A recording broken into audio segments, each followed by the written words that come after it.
Продолжаем наш эфир о применении контрольно-кассовой техники при осуществлении расчетов в Российской Федерации. Мы сегодня будем говорить с нашим гостем. Наступает третий этап перехода.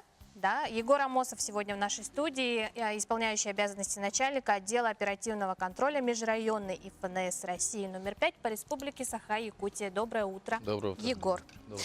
Расскажите, пожалуйста, что такое онлайн-кассы? Это, получается, онлайн-касса – это кассовый аппарат, который в режиме реального времени передает информацию об осуществленных расчетах.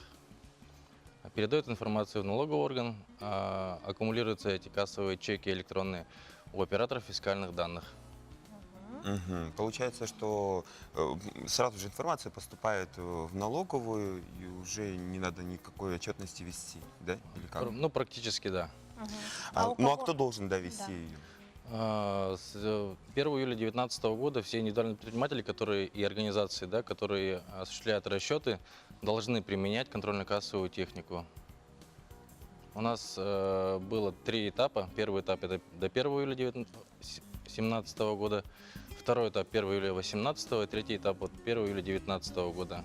Сейчас в основном большинство налогоплательщиков должны в этом периоде, в этом году перейти на онлайн-кассы.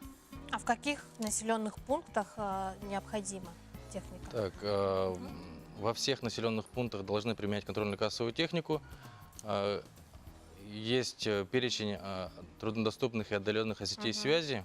Это правительство Республики Саха-Якутия выпустило данное постановление номер 50, где определило города, в которых можно не применять контрольно-кассовую технику, населенные пункты, да, населенные пункты, которые являются районными центрами, там устанавливается контрольно-кассовая техника, но могут не подключаться к интернету.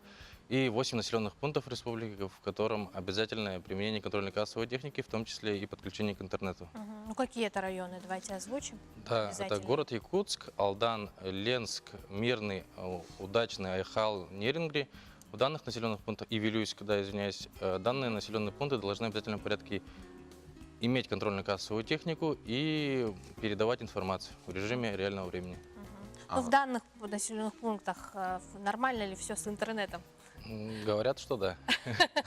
Ну, а если все-таки совсем плохой интернет вообще? Какие-то неполадки там? Другие населенные пункты, да, районные центры, не вошедшие вот в этот перечень 8 городов, они должны быть они могут не подключаться к интернету, а все остальные населенные пункты, маленькие деревни, да, они могут вообще кассовой техникой не пользоваться, но за исключением, если индивидуальный предприниматель или организация не реализуют подакцизные товары.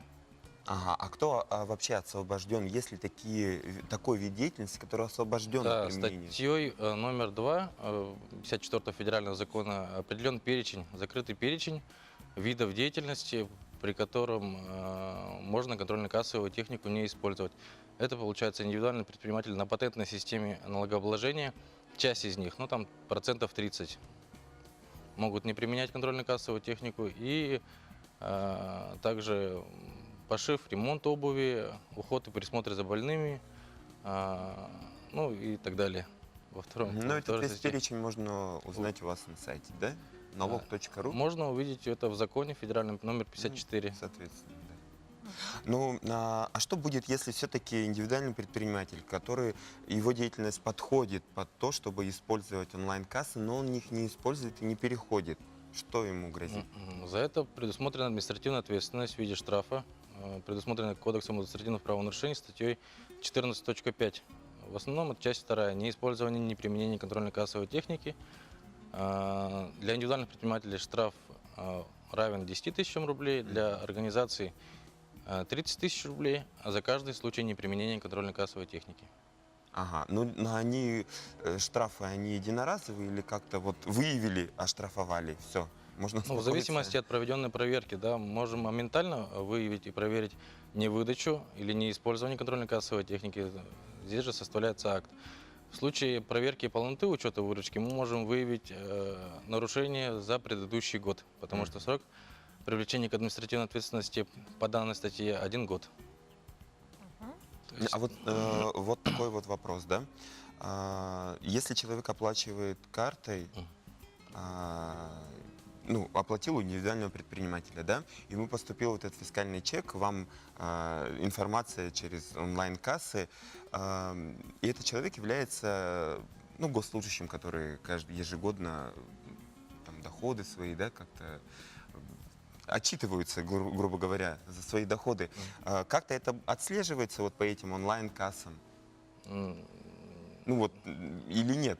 Только по индивидуальным предпринимателям? Нет, только индивидуальные предприниматели. Ну, индивидуальные предприниматели должны... Ну, что такое расчет, да? Это прием и выплата.